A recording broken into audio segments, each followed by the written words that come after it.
Image PAODAM meeting tabiribsingbu ahanba maktada taramna okchebga loina numaitheng kunje soina khurumjari ngasigi maroiba pauda ꯑꯩꯈꯣꯏꯒꯤ ꯑꯅꯧꯕ ꯂꯥꯡꯒꯣꯜꯒꯤ ꯄꯥꯎꯖꯦꯜ ꯄꯨꯕ ꯃꯅꯤꯄꯨꯔ ꯌꯨꯠ league ꯃꯌꯣꯜꯒꯤ ꯂꯝꯁꯥꯡ ꯈꯣꯡꯆꯠ ꯀꯛꯆꯤꯡ ꯌꯧꯔꯛꯇꯨꯅ ꯃꯤꯌꯥꯝꯅ ꯇꯔꯥꯝꯅ ꯑꯣꯛꯈ꯭ꯔꯦ꯫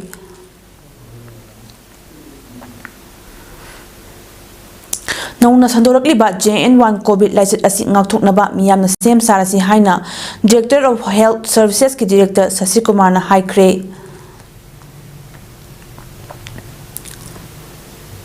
ꯃꯣꯏꯔꯥꯡ ꯀꯦꯟꯗ꯭ꯔꯒꯤ MLA ꯊꯣꯉꯥꯝ ꯁꯥꯟꯇꯤꯅ ꯔꯤꯂꯤꯐ ꯀꯦꯝꯞꯇ ꯂꯩꯕ ꯏꯟꯃꯦꯠ ꯐꯨꯔꯕꯒꯤ ꯋꯥꯍꯧꯗ ꯏꯔꯥꯡ ꯊꯣꯛꯈ꯭ꯔꯦ꯫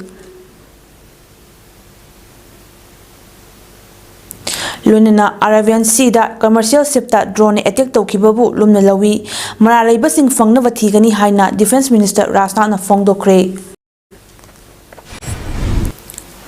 ꯃꯄꯨꯡ ꯑꯣꯏꯕ ꯄꯥꯎ ꯃꯤꯌꯥꯝꯗ ꯄꯤꯖꯔꯤ꯫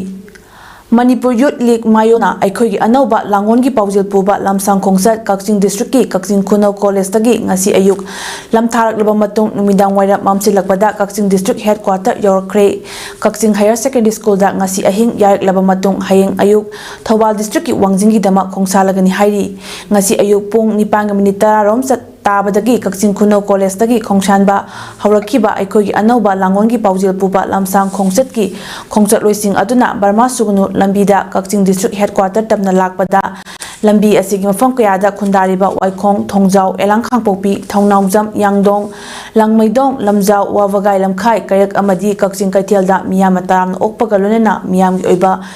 ꯃꯤꯐꯝꯁꯤꯡ ꯄꯥꯡꯊꯣꯛꯇꯨꯅ ꯃꯅꯤꯄꯨꯔ ꯌꯨꯠ ꯂꯤꯒ ꯃꯌꯣꯜꯅ ꯑꯩꯈꯣꯏꯒꯤ ꯑꯅꯧꯕ ꯂꯥꯡꯒꯣꯜꯒꯤ ꯄꯥꯎꯖꯦꯜ ꯄꯨꯕ ꯂꯝꯁꯥꯡ ꯈꯣꯡꯆꯠ ꯑꯁꯤꯒꯤ ꯃꯇꯥꯡꯗ ꯃꯤꯌꯥꯝ ꯄꯨꯟꯅ ꯋꯥꯈꯜ ꯇꯥꯃꯤꯟꯅꯗꯨꯅ ꯃꯤꯇꯩ ꯈꯨꯟꯅꯥꯏꯗ ꯁꯤꯡꯅꯔꯛꯂꯤꯕ ꯃꯈꯜ ꯈꯨꯗꯤꯡꯃꯛꯀꯤ ꯁꯥꯐꯨ ꯑꯩꯈꯣꯏ ꯄꯨꯟꯅ ꯑꯃꯠꯇ ꯑꯣꯏꯅ ꯄꯨꯟꯁꯤꯟꯅꯗꯨꯅ ꯊꯦꯡꯅꯃꯤꯟꯅꯕꯒꯤ ꯐꯤꯔꯦꯞꯁꯨ ꯂꯧꯃꯤꯟꯅꯈꯤ꯫ ꯂꯣꯏꯅꯅ ꯈꯣꯡꯆꯠ ꯑꯁꯤꯒꯤ ꯃꯄꯨꯡ ꯑꯣꯏꯕ ꯈꯣꯜꯂꯥꯎ ꯑꯣꯏꯔꯤꯕ ꯑꯩꯈꯣꯏ ꯑꯃꯨꯛ ꯍꯟꯅ ꯈꯨꯟꯇꯥꯛꯂꯔꯣꯏ, ꯌꯦꯜꯍꯧꯃꯤ ꯑꯩꯈꯣꯏ ꯃꯤꯀꯞ ꯊꯣꯛꯂꯁꯤ, ꯑꯩꯈꯣꯏꯒꯤ ꯃꯤꯁꯤꯡ ꯍꯦꯟꯒꯠꯍꯜꯂꯁꯤ ꯍꯥꯏꯕ ꯈꯣꯜꯂꯥꯎ ꯃꯤꯌꯥꯝ ꯄꯨꯟꯅ ꯂꯥꯎꯃꯤꯟꯅꯈꯤ꯫ ꯈꯣꯡꯆꯠ ꯂꯣꯏꯁꯤꯡꯅ ꯀꯛꯆꯤꯡ ꯗꯤꯁꯇ꯭ꯔꯤꯛ ꯍꯦꯗꯀ꯭ꯋꯥꯔꯇꯔ ꯌꯧꯔꯛꯄꯗ ꯀꯛꯆꯤꯡ ꯀꯩꯊꯦꯜ ꯏꯃꯥ ꯂꯨꯞ, ꯀꯛꯆꯤꯡ ꯑꯄꯨꯟꯕ ꯅꯨꯄꯤ ꯂꯨꯞ, ꯀꯛꯆꯤꯡ ꯕꯖꯥꯔ ꯕꯤꯖꯤꯅꯦꯁ ꯋꯦꯜꯐꯤꯌꯔ ꯑꯦꯁꯣꯁꯤꯌꯦꯁꯟ, ꯑꯣꯜ ꯀꯛꯆꯤꯡ ꯀ꯭ꯂꯕꯁ ꯀꯣꯑꯣꯔꯗꯤꯅꯦꯇꯤꯡ ꯀꯃꯤꯇꯤ ꯑꯃꯗꯤ ꯀꯛꯆꯤꯡꯒꯤ ꯇꯣꯉꯥꯟ ꯇꯣꯉꯥꯟꯕ ꯁꯤꯚꯤꯜ ꯑꯣꯔꯒꯅꯥꯏꯖꯦꯁꯟꯁꯤꯡꯅ ꯄꯨꯟꯅ ꯈꯨꯠꯁꯝꯅꯗꯨꯅ ꯀꯛꯆꯤꯡꯒꯤ ꯃꯤꯌꯥꯝꯒ ꯂꯣꯏꯅꯅ ꯀꯛꯆꯤꯡ ꯀꯩꯊꯦꯜꯗ ꯇꯔꯥꯝꯅ ꯑꯣꯛꯈꯤ꯫ ꯇꯨꯡꯗ ꯃꯤꯌꯥꯝꯒꯤ ꯑꯣꯏꯕ ꯃꯤꯐꯝ ꯑꯃ ꯀꯛꯆꯤꯡ ꯈꯨꯂꯦꯟ ꯏꯕꯨꯙꯧ ꯈꯝꯂꯥꯡꯕ ꯂꯩꯀꯣꯜꯗ ꯄꯥꯡꯊꯣꯛꯈꯤ꯫ ꯋꯥꯕꯒꯥꯏ ꯂꯝꯈꯥꯏꯗ ꯄꯥꯡꯊꯣꯛꯄ ꯃꯤꯌꯥꯝꯒꯤ ꯃꯤꯐꯝꯗ ꯃꯅꯤꯄꯨꯔ ꯌꯨꯠ ꯂꯤꯒ ꯃꯌꯣꯜꯒꯤ ꯀꯟꯚꯦꯅꯔ ꯑꯁꯦꯝ ꯄ꯭ꯔꯤꯟꯁꯅ ꯂꯝꯁꯥꯡ ꯈꯣꯡꯆꯠ ꯑꯁꯤꯒꯤ ꯅꯨꯡꯒꯤ ꯑꯣꯏꯕ ꯋꯥꯔꯣꯜ ꯄꯤꯔꯗꯨꯅ ꯐꯣꯡꯗꯣꯛꯈꯤꯕꯗ ꯑꯩꯈꯣꯏꯒꯤ ꯈꯨꯟꯅꯥꯏ, ꯑꯩꯈꯣꯏꯒꯤ ꯏꯐꯨꯔꯨꯞ ꯑꯁꯤ ꯇꯣꯉꯥꯟ ꯇꯣꯉꯥꯟꯕ ꯄ꯭ꯔꯣꯕ꯭ꯂꯦꯝ ꯀꯌꯥꯅ ꯂꯥꯛꯁꯤꯟꯗꯨꯅ ꯂꯩꯕ ꯑꯩꯈꯣꯏꯒꯤ ꯈꯨꯟꯅꯥꯏ, ꯑꯩꯈꯣꯏꯒꯤ ꯏꯐꯨꯔꯨꯞ ꯑꯁꯤ ꯃꯨꯠꯈꯤꯒꯗ꯭ꯔꯥ ꯍꯥꯏꯕꯒꯤ ꯃꯤꯄꯥꯏꯕ ꯑꯗꯨ ꯅꯍꯥ ꯑꯣꯏꯕ ꯑꯩꯈꯣꯏꯗ ꯐꯥꯎꯔꯛꯄꯅ ꯃꯔꯝ ꯑꯣꯏꯔꯒ ꯍꯥꯏꯔꯤꯕ ꯁꯤꯡꯅꯕꯁꯤꯡ ꯑꯁꯤ ꯊꯦꯡꯅꯍꯧꯗ꯭ꯔꯕꯗꯤ ꯌꯦꯜꯍꯧ ꯐꯨꯔꯨꯞ ꯑꯁꯤ ꯁꯣꯏꯗꯅ ꯃꯨꯠꯈ꯭ꯔꯒꯅꯤ ꯍꯥꯏꯕ ꯄꯥꯎꯖꯦꯜ ꯑꯁꯤ ꯄꯨꯗꯨꯅ ꯈꯣꯡꯆꯠ ꯑꯁꯤ ꯆꯠꯄꯅꯤ꯫ ꯂꯝꯗꯝ ꯑꯁꯤꯒꯤ ꯂꯩꯉꯥꯛꯂꯣꯟꯗ ꯌꯦꯡꯂꯨꯕꯗ ꯂꯩꯔꯤꯕ ꯂꯩꯉꯥꯛ ꯑꯁꯤ ꯃꯉꯝ ꯁꯥꯟꯗꯕ, ꯃꯇꯤꯡ ꯐꯨꯗꯣꯛꯄ ꯉꯝꯗꯕ ꯂꯩꯉꯥꯛ ꯑꯃ ꯑꯣꯏꯕ, ꯁꯦꯟꯃꯤꯠꯂꯣꯟꯗ ꯌꯦꯡꯂꯕꯁꯨ ꯑꯩꯈꯣꯏ ꯑꯁꯤ ꯈꯝ ꯊꯦꯡꯅ ꯃꯤꯄꯥꯟ ꯇꯥꯡꯕ, ꯑꯩꯈꯣꯏꯒꯤ ꯈꯨꯟꯅꯥꯏꯂꯣꯟꯁꯨ ꯑꯗꯨꯛꯀꯤ ꯃꯇꯤꯛ ꯐꯤꯕꯝ ꯁꯣꯛꯂꯛꯄ, ꯑꯩꯈꯣꯏ ꯃꯁꯦꯜꯒꯤ ꯃꯔꯛꯇ ꯊꯥꯖꯅꯕ ꯋꯥꯠꯂꯛꯄ, ꯑꯩꯈꯣꯏ ꯃꯁꯦꯜꯒꯤ ꯃꯔꯛꯇ ꯄꯨꯟꯁꯤꯟꯅꯕ ꯌꯥꯗꯕꯒꯤ ꯑꯆꯧꯕ ꯏꯁꯨ ꯑꯃ ꯊꯣꯛꯂꯛꯄ, ꯑꯩꯈꯣꯏꯒꯤ ꯏꯄꯥ ꯏꯄꯨꯅ ꯆꯠꯅꯔꯝꯕ ꯆꯠꯅ ꯀꯥꯡꯂꯣꯟ, ꯊꯝꯕꯤꯔꯝꯕ ꯏꯅꯥꯠ ꯍꯥꯏꯔꯤꯕꯁꯤꯡ ꯑꯁꯤ ꯅꯣꯡꯃ ꯅꯣꯡꯃꯒꯤ ꯃꯔꯥꯏ ꯆꯥꯏꯊꯔꯛꯄꯒꯤ ꯐꯤꯚꯝ ꯑꯃ ꯑꯩꯈꯣꯏꯒꯤ ꯃꯥꯡꯗ ꯇꯥꯗꯨꯅ ꯂꯩꯔꯤ꯫ ꯀꯔꯞꯁꯟꯅ ꯑꯩꯈꯣꯏꯒꯤ ꯆꯠꯅꯕꯤ ꯑꯣꯏꯔꯛꯄ ꯑꯁꯨꯝꯅ ꯂꯩꯔꯛꯄ ꯑꯁꯤꯅ ꯑꯩꯈꯣꯏꯒꯤ ꯈꯨꯟꯅꯥꯏ ꯑꯁꯤ ꯅꯣꯡꯃ ꯅꯣꯡꯃꯒꯤ ꯃꯄꯥꯡꯒꯜ ꯁꯣꯟꯊꯔꯛꯄ, ꯁꯣꯟꯊꯔꯤꯉꯩ ꯆꯩꯔꯛ ꯑꯁꯤꯗ ꯍꯧꯈꯤꯕ ꯃꯦ 3ꯗ ꯀꯨꯀꯤ ꯖꯣ ꯅꯥꯔꯀꯣ ꯇꯦꯔꯣꯔꯤꯁꯁꯤꯡꯅ ꯌꯦꯜꯍꯧꯃꯤ ꯃꯩꯇꯩꯁꯤꯡꯗ ꯈꯪꯍꯧꯗꯅ ꯅꯣꯡꯃꯩ ꯀꯥꯞꯁꯤꯜꯂꯛꯄ, ꯌꯨꯝ ꯀꯌꯥ ꯃꯩ ꯆꯥꯛꯈꯤꯕꯅ ꯌꯦꯜꯍꯧ ꯐꯨꯔꯨꯞ ꯑꯣꯏꯔꯤꯕ ꯃꯩꯇꯩꯁꯤꯡꯅ ꯑꯩꯈꯣꯏꯒꯤ ꯏꯔꯝꯗ ꯂꯥꯟꯖꯦꯟꯅꯗꯨꯅ ꯔꯤꯐ꯭ꯌꯨꯖꯤ ꯑꯃꯒꯨꯝꯅ ꯌꯥꯝꯅ ꯈꯨꯗꯣꯡꯊꯤꯅꯤꯡꯉꯥꯏ ꯑꯣꯏꯕ ꯃꯑꯣꯡ ꯑꯃꯗ ꯑꯩꯈꯣꯏ ꯃꯥꯌꯣꯛꯅꯗꯨꯅ ꯂꯩꯔꯤꯕꯅꯤ꯫ ꯑꯁꯤꯒꯨꯝꯕ ꯇꯥꯟꯖꯥ ꯑꯁꯤꯗ ꯑꯩꯈꯣꯏꯒꯤ ꯑꯄꯨꯟꯕꯒꯤ ꯄꯥꯡꯒꯜ ꯑꯃ ꯁꯥꯒꯠꯍꯧꯗ꯭ꯔꯕ, ꯑꯄꯨꯟꯕꯒꯤ ꯄꯥꯡꯒꯜ ꯑꯃꯅ ꯊꯦꯡꯅꯍꯧꯗ꯭ꯔꯕ ꯌꯦꯜꯍꯧ ꯐꯨꯔꯨꯞ ꯑꯣꯏꯔꯤꯕ ꯑꯩꯈꯣꯏ ꯑꯁꯤ ꯃꯨꯠꯈ꯭ꯔꯒꯅꯤ ꯍꯥꯏꯕꯁꯤ ꯇꯁꯦꯡ ꯇꯁꯦꯡꯂꯕ ꯋꯥꯐꯝꯅꯤ꯫ ꯅꯍꯥ ꯑꯣꯏꯕ ꯑꯩꯈꯣꯏꯅ ꯄꯥꯝꯕꯗꯤ ꯂꯩꯔꯤꯕ ꯁꯤꯡꯅꯕꯁꯤꯡ ꯑꯁꯤꯒꯤ ꯄꯥꯎꯈꯨꯝ ꯑꯃ ꯄꯤꯕ ꯉꯝꯕ, ꯄꯥꯎꯈꯨꯝ ꯑꯃ ꯊꯤꯃꯤꯟꯅꯕ ꯉꯝꯕ ꯑꯗꯨꯒꯨꯝꯕ ꯈꯨꯟꯅꯥꯏ ꯑꯃ ꯑꯣꯏꯔꯀꯥꯟꯗ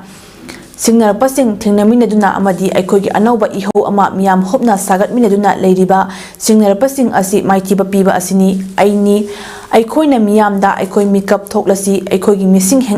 ꯍꯦꯟꯒꯠꯍꯟꯕ, ꯌꯦꯜꯍꯧ ꯐꯨꯔꯨꯞꯁꯤꯡ ꯇꯥꯁꯤꯜꯂꯁꯤ, ꯂꯣꯏꯅꯅ ꯑꯩꯈꯣꯏꯒꯤ ꯑꯣꯏꯕ ꯂꯩꯉꯥꯛꯇ ꯑꯩꯈꯣꯏ ꯄꯨꯛꯅꯤꯡ ꯆꯪꯁꯤ꯫ ꯂꯩꯉꯥꯛ ꯑꯁꯤ ꯀꯔꯤꯒꯤꯗꯃꯛ ꯃꯉꯝ ꯁꯥꯟꯗ꯭ꯔꯤꯕꯅꯣ? ꯂꯩꯔꯤꯕ ꯂꯩꯉꯥꯛ ꯑꯁꯤꯒꯤ ꯄꯣꯂꯤꯇꯤꯀꯦꯜ ꯁꯇ꯭ꯔꯛꯆꯔ ꯀꯔꯤꯅꯣ? ꯍꯥꯏꯔꯤꯕꯁꯤꯡ ꯑꯁꯤ ꯑꯩꯈꯣꯏꯅ ꯑꯃꯃꯝꯇ ꯑꯣꯏꯅ ꯅꯩꯅꯍꯧꯕꯒꯤ ꯇꯥꯟꯖꯥ ꯑꯗꯨ ꯂꯧꯍꯧꯗ꯭ꯔꯕ ꯃꯦꯒꯤ ꯇꯥꯡ 3ꯒꯤ ꯃꯃꯥꯡꯗ ꯂꯩꯔꯝꯕ ꯑꯩꯈꯣꯏꯒꯤ ꯄꯨꯟꯁꯤꯔꯣꯜ ꯌꯥꯅ ꯌꯥꯅꯕ ꯆꯠꯂꯒ ꯂꯩꯔꯝꯕ ꯑꯗꯨꯗ ꯑꯗꯨꯃꯛ ꯆꯠꯊꯗꯨꯅ ꯂꯩꯔꯝꯕ ꯑꯩꯈꯣꯏ ꯃꯤꯀꯞ ꯊꯣꯛꯍꯧꯗ꯭ꯔꯕꯗꯤ ꯆꯍꯤ 10 ꯀꯨꯟꯒꯤ ꯃꯇꯨꯡꯗ ꯑꯩꯈꯣꯏ ꯃꯩꯇꯩ ꯍꯥꯏꯕ ꯐꯨꯔꯨꯞ ꯑꯁꯤ ꯂꯩꯔꯔꯣꯏ ꯍꯥꯏꯕꯒꯤ ꯆꯤꯡꯅꯕ ꯑꯗꯨꯅ ꯑꯩꯈꯣꯏ ꯅꯍꯥꯁꯤꯡꯅ ꯐꯥꯎꯔꯤꯕ ꯑꯁꯤꯅꯤ ꯍꯥꯏꯕ ꯋꯥꯐꯝ ꯀꯌꯥ ꯐꯣꯡꯗꯣꯛꯈꯤ꯫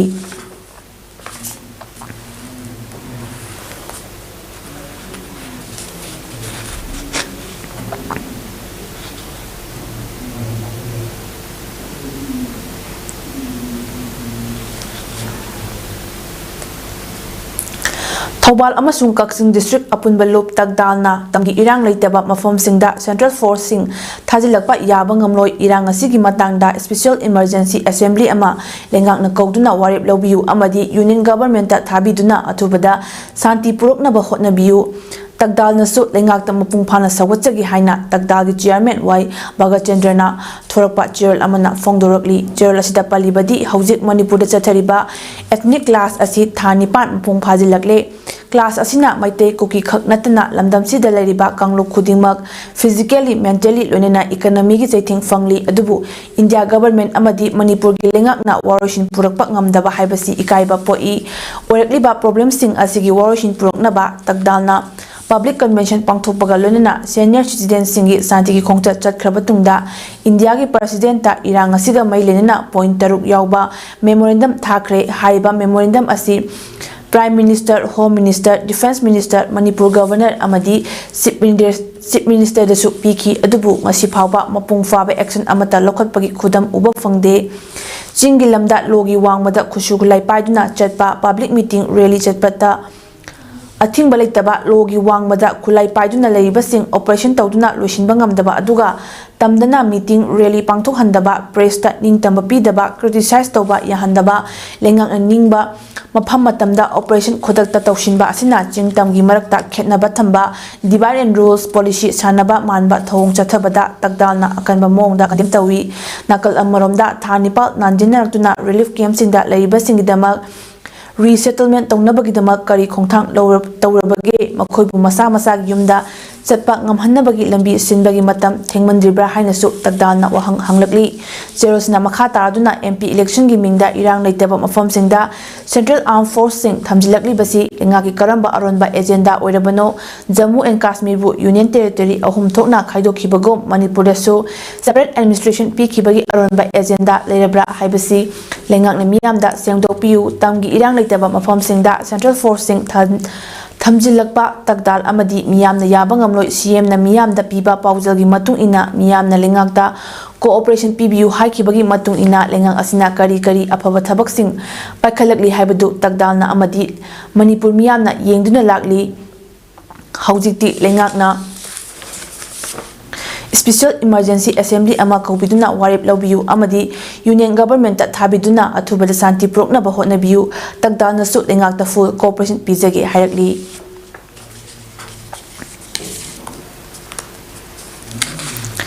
CMHT ꯇꯒꯤ PMJAYꯗ ꯃꯥꯏꯒ꯭ꯔꯦꯠ ꯇꯧꯔꯛꯂꯕꯁꯤꯡꯒꯤ ꯑꯌꯨꯁꯃꯥꯟ ꯚꯥꯔꯠ ꯀꯥꯔꯗ ꯁꯥꯕ ꯑꯃꯗꯤ ꯍꯥꯟꯅ ꯑꯌꯨꯁꯃꯥꯟ ꯚꯥꯔꯠ ꯀꯥꯔꯗ ꯄꯥꯏꯕ ꯁꯤꯡꯒꯤꯅ KYC ꯇꯧꯕꯒꯤ ꯊꯧꯔꯝ ꯑꯃ ꯃꯅꯤꯄꯨꯔ ꯂꯦꯖꯤꯁꯂꯦꯇꯤꯚ ꯑꯦꯁꯦꯝꯕ꯭ꯂꯤꯒꯤ ꯁ꯭ꯄꯤꯀꯔꯁꯨ ꯑꯣꯏꯔꯤꯕ 14 ꯌꯥꯏꯁ꯭ꯀꯨꯜ ꯑꯦꯁꯦꯝꯕ꯭ꯂꯤ ꯀꯟꯁꯇꯤꯇ꯭ꯌꯨꯁꯟꯒꯤ MLA ꯊꯣꯛꯁꯣꯝ ꯁꯩꯇꯕ꯭ꯔꯇꯒꯤ ꯃꯌꯨꯝꯗ ꯄꯥꯡꯊꯣꯛꯈ꯭ꯔꯦ꯫ ꯐꯦꯖ 9ꯅ ꯄꯥꯡꯊꯣꯛꯀꯗꯕ ꯊꯧꯔꯝ ꯑꯁꯤꯒꯤ ꯑꯍꯥꯟꯕ ꯐꯦꯖꯀꯤ ꯑꯣꯏꯅ ꯉꯔꯥꯡ ꯑꯃꯗꯤ ꯉꯁꯤꯒꯤꯗ ꯄꯨꯟꯅ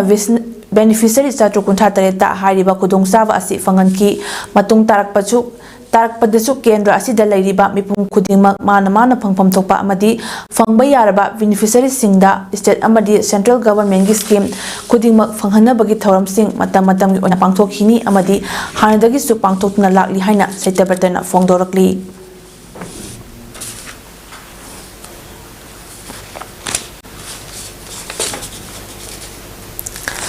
ꯅꯧꯅ ꯁꯟꯗꯣꯔꯛꯂꯤꯕ JN.1 ꯀꯣꯚꯤꯗ ꯂꯩꯅꯥ ꯑꯁꯤ ꯍꯥꯟꯅꯒꯤ ꯀꯣꯚꯤꯗꯇꯒꯤ ꯗꯕꯜ ꯇꯥꯏꯝꯁ ꯍꯦꯟꯅ ꯌꯥꯡꯅ ꯁꯟꯗꯣꯛꯄꯒꯤ ꯆꯥꯡ ꯆꯥꯗ 63 ꯑꯣꯏꯔꯤ꯫ ꯉꯁꯤ ꯐꯥꯎꯕꯒꯤ ꯑꯣꯏꯅꯗꯤ ꯃꯅꯤꯄꯨꯔꯗ ꯀꯣꯚꯤꯗ JN.1 ꯑꯁꯤ ꯅꯥꯕ ꯊꯦꯡꯅꯗ꯭ꯔꯤ ꯑꯗꯨꯕꯨ ꯃꯇꯝ ꯑꯃꯍꯦꯛꯇꯗ ꯁꯟꯗꯣꯔꯛꯄ ꯌꯥꯕꯅ ꯃꯤꯌꯥꯝ ꯆꯦꯛꯁꯤꯟꯅ ꯂꯩꯕ ꯃꯊꯧ ꯇꯥꯏ ꯍꯥꯏꯅ ꯗꯤꯔꯦꯛꯇꯣꯔꯦꯠ ꯑꯣꯐ ꯍꯦꯜꯊ ꯁꯔꯚꯤꯁꯦꯁꯀꯤ ꯗꯤꯔꯦꯛꯇꯔ ꯁꯁꯤꯀꯨꯃꯥꯔ ꯃꯉꯥꯡꯅ ꯐꯣꯡꯗꯣꯛꯈ꯭ꯔꯦ꯫ ꯉꯁꯤ ꯅꯦꯁꯅꯦꯜ ꯍꯦꯜꯊ ꯃꯤꯁꯟ ꯃꯅꯤꯄꯨꯔ ꯑꯃꯗꯤ ꯗꯤꯔꯦꯛꯇꯣꯔꯦꯠ ꯑꯣꯐ ꯍꯦꯜꯊ ꯁꯔꯚꯤꯁꯦꯁꯅ ꯂꯝꯐꯦꯜꯄꯥꯠꯇ ꯂꯩꯕ ꯅꯦꯁꯅꯦꯜ ꯍꯦꯜꯊ ꯃꯤꯁꯟꯒꯤ ꯀꯟꯐꯔꯦꯟꯁ ꯍꯣꯜꯗ पाउगी मिफम अमा पांगथोखरे मदुदा हेल्थ सर्विसेस की डायरेक्टर शशि कुमार ना हाई मालेम की तोंगान तोंगान मफमदा कोविड लाइना पाक्तकना संदोरकपा लेरे नौना कोविड लाइना संदोरकपा असि हानगी वेरिएंट अदु ओइदे JN1 COVID-19 असि हानगी कोविड वेरिएंट दगी सरुक अनि हेना यांगना संदोकपा ngamba ओइरी मणिपुर ngasi फावगी ओइनदी लाइना असि नाबा थेंगनद्री दिसंबर की ओइना मियोय खरा कोविड टेस्ट तौबदा मियोय अमखक कोविड नारमखी अदुबु मदु JN1 दी ओइरमखिदे अदुबु JN1 असि मतम अमा हेक्तदा संदोरकपा याना लई मरम असिना अखोय सेक्शनबा मथौ ताई मसी हाइदुनसु मियाम पैनिक ओइबा तौबिगनु लेंगा की मैकैदगिसु एयरपोर्ट मेडिकल टीम थंबा डिस्ट्रिक्ट की सर्विलेंस अमदी CMO सिंगदा यंगसिनबा खंगहनबा यावना पाइखतपा याबा थबक कया पाइखतपा हौरे हाइकी महाकना मखा ताना हाई वैक्सीन कापख्रबसिंग लाइना असिदगी ngakthokpa ngami adubu सुंगना नारोय हाइबदि नते करिगुम नारबसु वैक्सीन कापख्रबदि साथिना नाबा ngamoi JN1 कोविड नारबसु मियोय चानी की मनुंगदा मियोय अमा अनि खक्तमक डॉक्टर मथौ ताबा याय मसागे अनाबा लेत्रगदि यामना कन्ना नारोय JN1 कोविड असि ngakthoknaba मियामना सेम सारसी लायेंगबा ngami हाइदुनसु लाइथोकपदि तौबिगुमसी हाइखी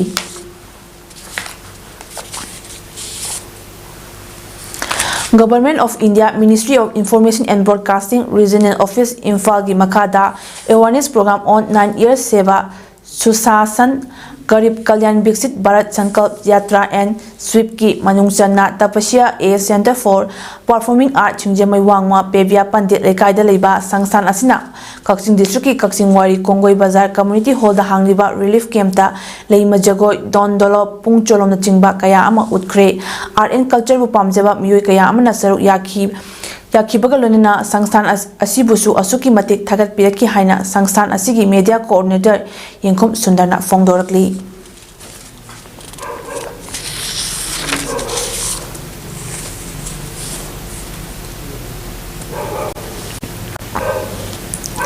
Grace Cottage Cultural and Educational Development Foundation Kakching Nasina Grace Cottage Academy Kakching da boarding da leiba mahairu singi dance and music fine arts recitation handwriting amasung food processing gi numit tarani chathagadaba workshop ama ngasidagi Kakching Laurel lambi da leiba academy asida hogdokre workshop adu hogdokpagi thoramda Grace Cottage Academy Kakching gi founder principal Khetrimayum Saubana chief guest academy sigi academic in charge M Roni Devina president oiki mathang tha January 3 Chathagadaba workshop aduda Mayang Lambam Bijya Devina Jagoi Kundrakpam Roji Devina Fine Arts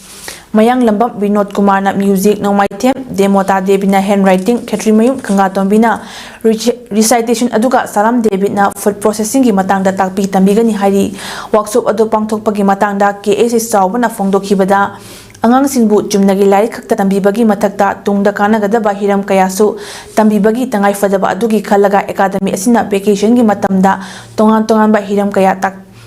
takpi tambiduna lakli madugi saruk ama oina handaki winter vacation asidasu numit 10 ki workshop asi sinbani haiki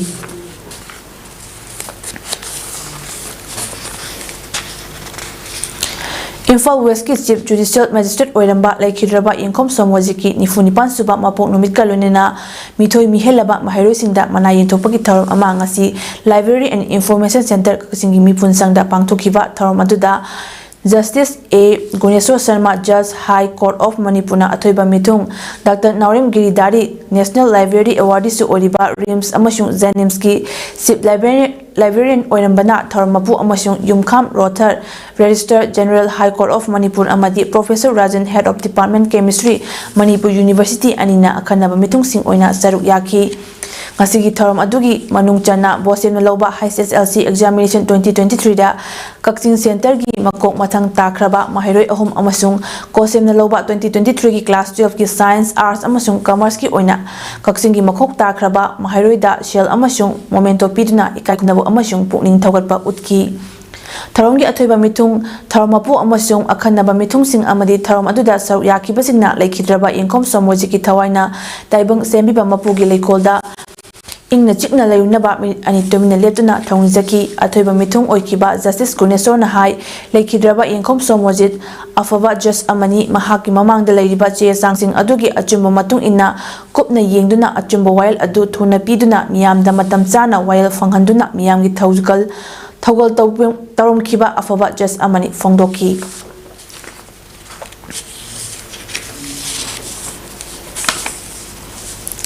Wabagai tongan tonganba club singi apunba body ama oriba Citizens Association for Rural Development card ki Wabagai Kuntere Suba Foundation dega mailenena painting competition amangasi Wabagai Higher Secondary School gi campus ta pangthokre competition adu class 1 dagi 5 amadi class 6 dagi 10 fawgi kanglup ani thokna pangthokibani competition adu da Wabagai akobida leiba tongan tonganba school sing dagi lakpa mahairoi singna saruk yaki competition adu gi matangda card ki president Huidrom Kesorjit na Wabagai Maikaibu achauba ahomba ama purakpada achauba thaudang lauduna lakliba card ki foundation day asi chahi khudingi achauba thauram kya ga lena pangthokna lakpani adubu sahi asigi onadi kanglup ki irang asina miyamda thengnariba awaba kaya asidagi thauram asi pikna pangthokpani lonena competition asina mahairoi singda lotuna leiriba talent singbu puthokpadasu achabu mating oigani haiki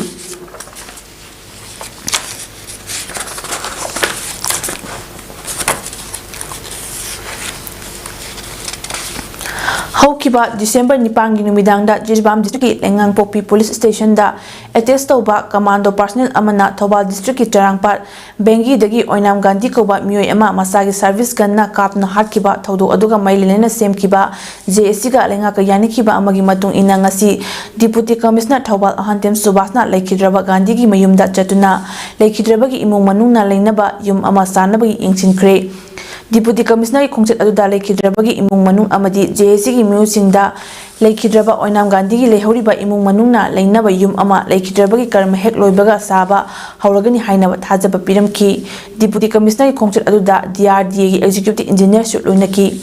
Panbayai Haukiba Irai Nubita Oinam Gandhi gi misi asiga mailenena semkiba JSC ga Manipur gi Chief Minister ga Mahaki Secretariat Bangloda unaba amada CM na Laikhidrabagi imung manungda chanaba thabak ama hapa ex gracia lupa lakh tara piba aduga Laikhidraba Gandhi gi lehoriba loinabi macha ahumna leinaba yum ama saba haina yanakibani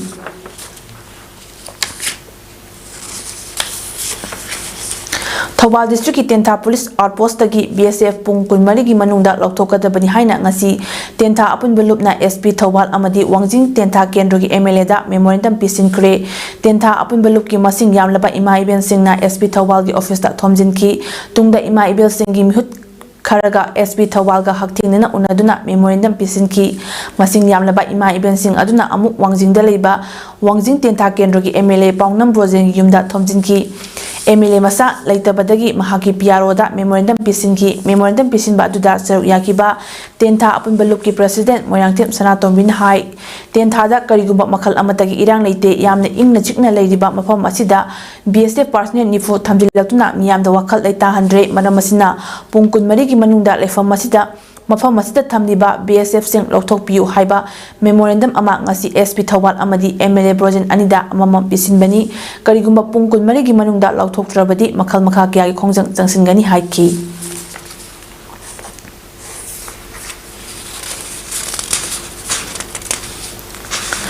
Manipur ki irang loisinaba hotnabada political dialogue tawgadabani amadi furuk khudingmaki luchingbasing unaduna peace talk tawdriba karigino haina National Control Commission gi member Dr. N Narana haikre wafama singasi Communist Party of India CPI gi Manipur State Council na sinduna Irawat Bhavan Complex Imphal da pangthokiba marfutara nipan chuba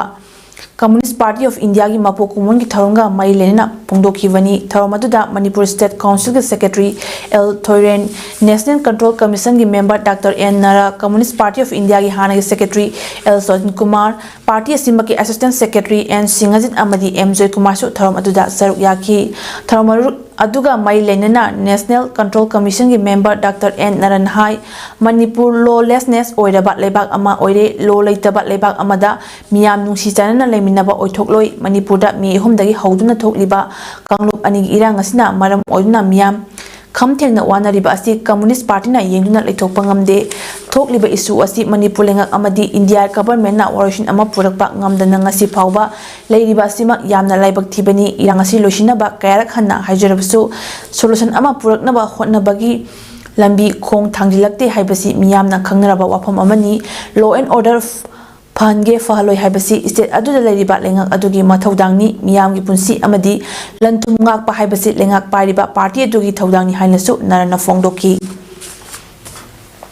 Dawrigi khangya लेकाई लेकाई द करी ठोकनी करी लौदोरीगे से movement कया दगी हुजिति याम एबनॉर्मल सिचुएशन अमदा लेपाग सिंग प्रजागी अवाब थेमनरी पुनमसी पुखत्र नैनबा मसु हुजिकसु मियामदा वाफम मसी नैनबगा लोइनना सेंटर दा हुजिकसु कोई डिमांड तौजरी स्टेट गवर्नमेंट अमसु सेंट्रल गवर्नमेंट मरुइना सासन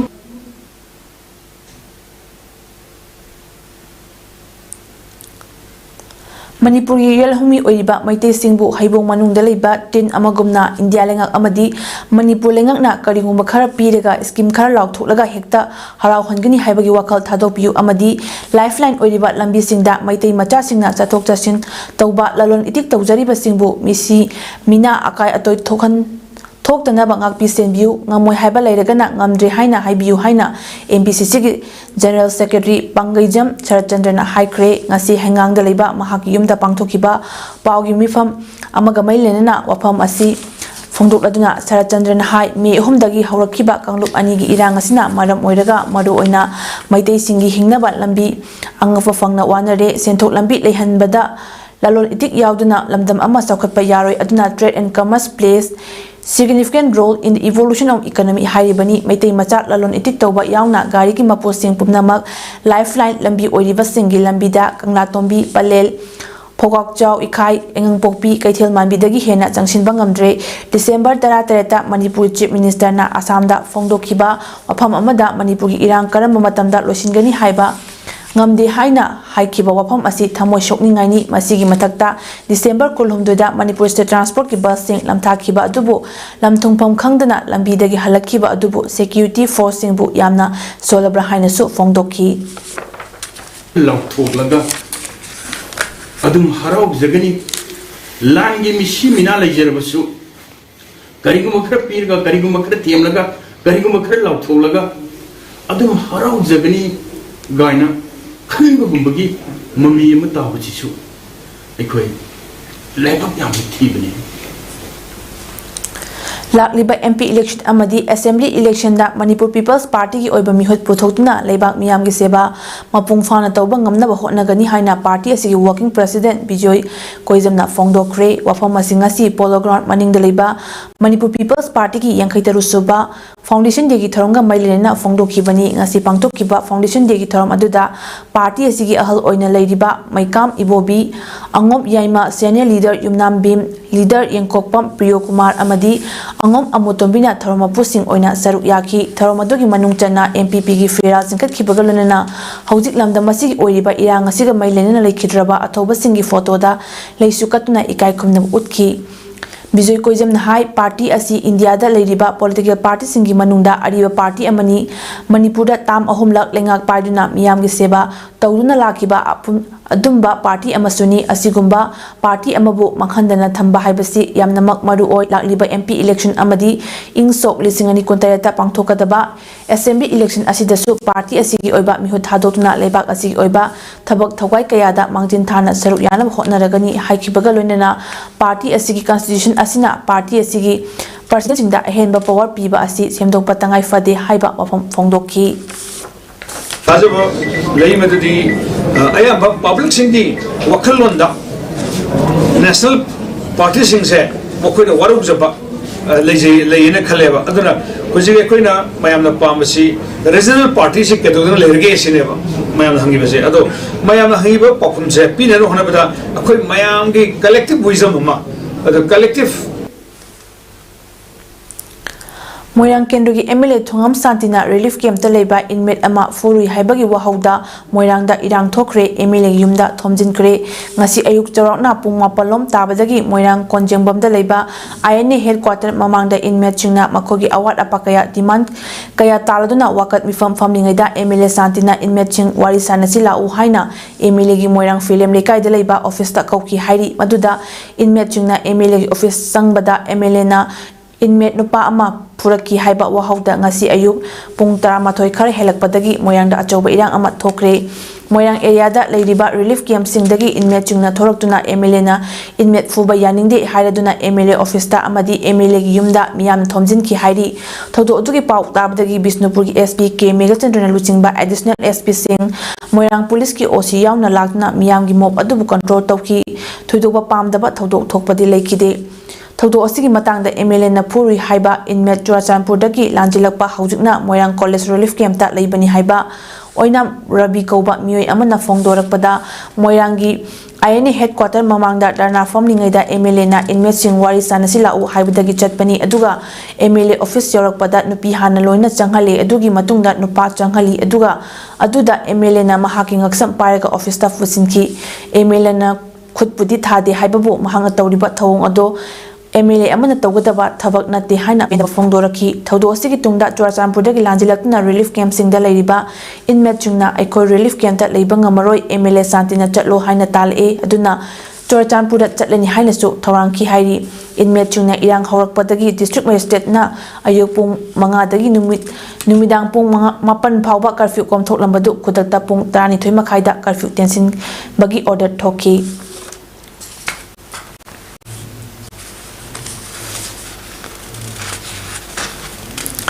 Numit 8 nichupna state level ki thakta chatharakiba koiloibagi program ama National Bee Board NBB Ministry of Agriculture and Farmer Welfare amadi Development of Agriculture and Farmer Welfare Government of India na sponsor tawduna Manipur Beekeeping and Honey Mission MBHM gi makhada Crop Development Promoters Organization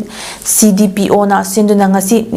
ningomtong kitna panungda lusinbagi thoram aduda Manipur Society for Skill Development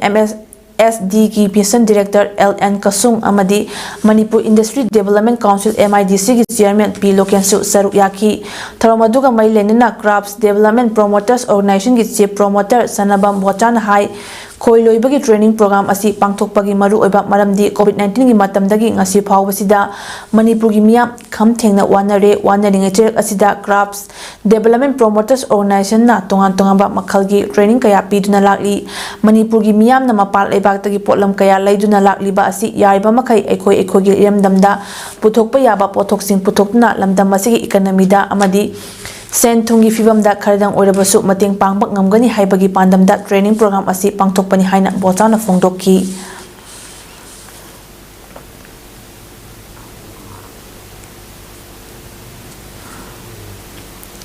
ngasi losinkiba training program adugi nungi warot phongdokladuna Manipur Industries Development Council MIDC ki chairman P Loken haikibada numitari ni chupna chatharakiba training program asida saruk yakiba mioising hayingdagidi makhoi mafam masi thadokuna chatkhagani numitari ni asida tongan ba saknairaba mioisingna pikiba technology asi knowledge mayam aduna ningthini apply tawduna makhata na thabak ningthina tarotuna mipan tangdaba lamdam ama semba pami haina su Lokena fongdokki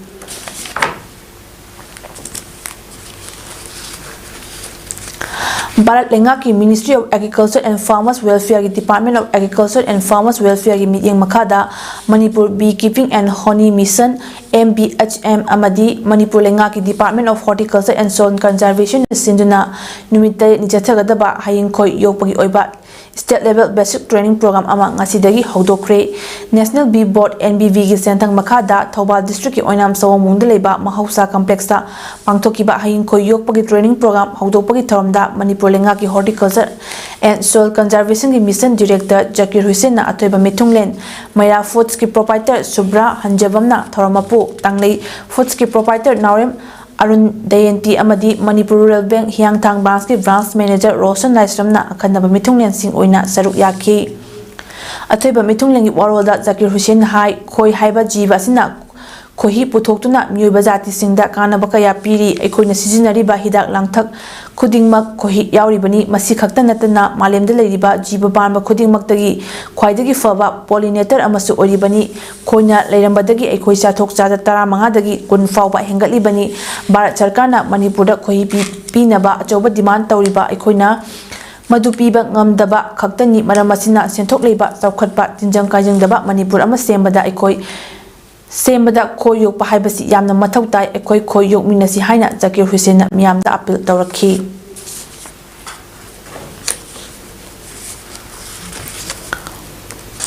Mixed Martial Arts Federation of India Sinduna Mumbai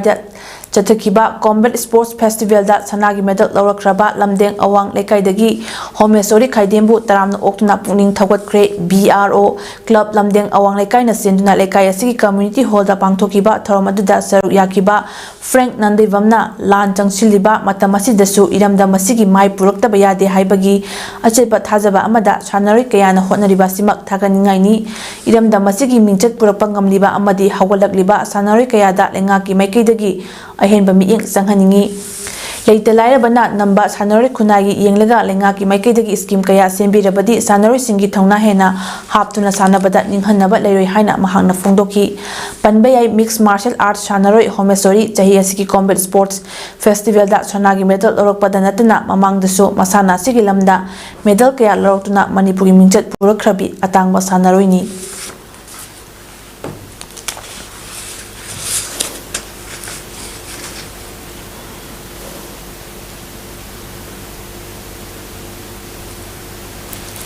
Youth Development Center Club YDC Kairau Bitra Lingkat Kibat Jahi Nifu Mari Suba Mapokumot ngasi pangthokre Maibam Lampak Haraga Sukhagnaba Club Asiki Lampak ta pangthokiba Tharamaduga Mailinina Club Asibu Lingkat Pada Achauba Thaudang Loramba Laikidraba founder members singi mafamda haile katuna ikai kumno putki onina me homdagi thokliba irang asida Manipuri ngamkhai ngaknaba hotnabada kuki singna mihathina hatkraba singi mafamda su mid ani tomina leptuna ikai kumna utki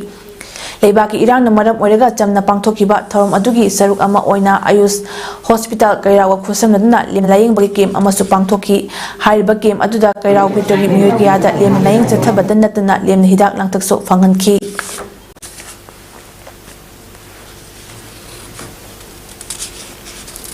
May Homdagi Torakiba Kangluki Irang Asi Tanipa Surakle Asi Faubada Pali Balenga Asina Estate Asida Tangdulai Taba Purakpa Ngamdana Lady Relief Camp Taleba Miyoi Kudingmak Asuki Mati Ware Yumda Hanjinduna Santi Oina Leba Pami Masida State Government Amadi Central Government na Tumina Lady Basi Relief Camp Taleba Miyoi Sing Hatok Lagi Haina Kalabra Hatke Hairagana Loina Hatok Piro Haina Waroi Ching Dagi Lanjilapna Laimaram Government High School Relief Camp ta changja from lawduna leiribi inmate thonga bimolana pen da kaya fongdorakli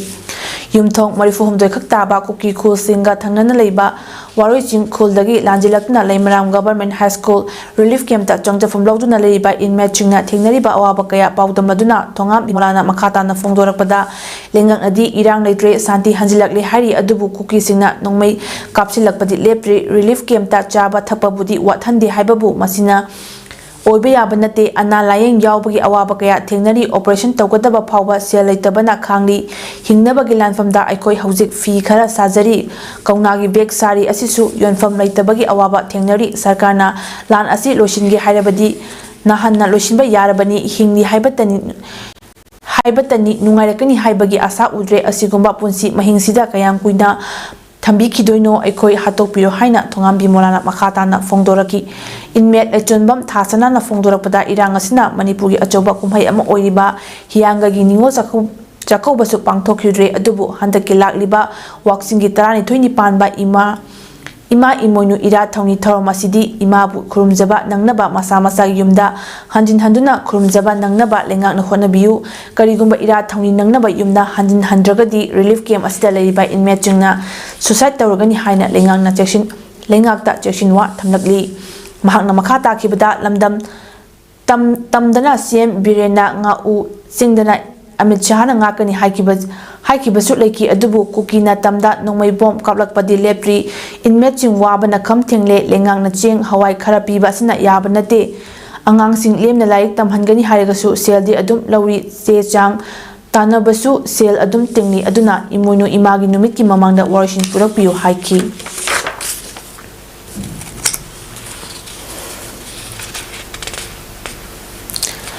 Pauting Manglupna Others Eye Clinical Kusamduna Nomang Oba Free Eye Medical Checkup Ama Ngasi Porong Pataleba Others Eye Clinic ta Pangthokre Tharomasiga Mailenana Pauting Manglupi General Secretary Soibam Pivarel Mitain Hai Irangasi Hawtringi Mamangda Loop Asina Sinduna School Singda Chatuna Lemna Mid Checkup Tobagi Tharomasi Pangtotna Lakpani Adumapu Irangasina Maram Oiraga Matam Khara Lep Matok Mitki Tangai Fadaba Adugi Yenglaga Ngasi Asi Clinic Asiga Kusemnaduna Free Checkup Asi Sinbani Clinic Asi Numitchupa Ama Kanchinduna Thamba Yadaba Maramna Ngasigi Oina Miyoi Yankai Yengani, Makatana Clinic Staff Singa Pau Faunaraga Amuk Free Medical Checkup Assit Singani, Thormasi Chinna Hotnabada Ardus Eye Clinic na Lauriba Taudang Amadi, Clinic as not lens frame Lobomatam that Jada Nifudagina Yankai Fawa discount Pigani Hibasi Tagatli. Makha Tanasu Free Eye Medical Checkup Silapa Matam that Miyama Saru Yabu Haiki.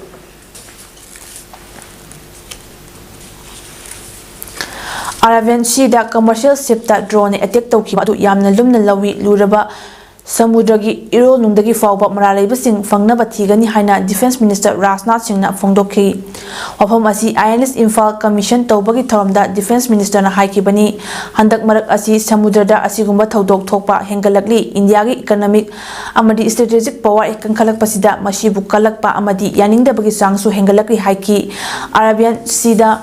MB Gem Pluto amasung Red Chida MB Sai Baba Sip Singda drone attack Tatakibagi Todok Tokrabani India Nebina Samudra Tibu Humbagi Tabakso Hengatna Chatari attack Sing Asigi Marumda Laiba Sing Putotuna Achumbadu Kangangani Indian Nebina Masigdama aircraft Amadi destroyer su Seasonary Hairi.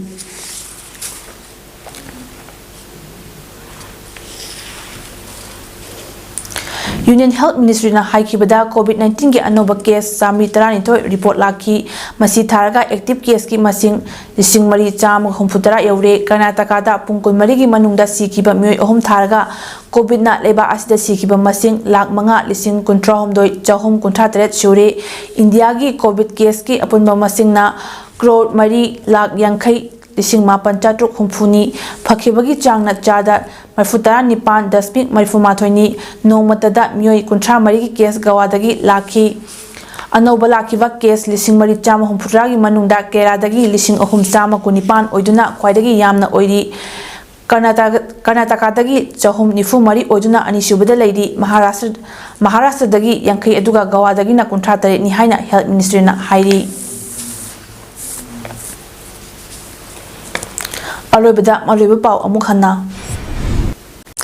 Aikogi Anoba Langongi Pauzil Puba Manipur Youth League Mayolgi Lamsang Kungsat Kaksing Yarotna Miyama Taram Okre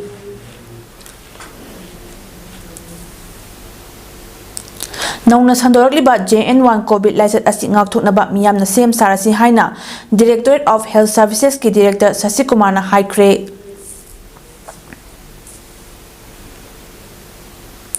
Moirang Kendro ki MLA Thongam Santina Relief Camp Taleba inmate Furubagi Wahauda Irang Thokre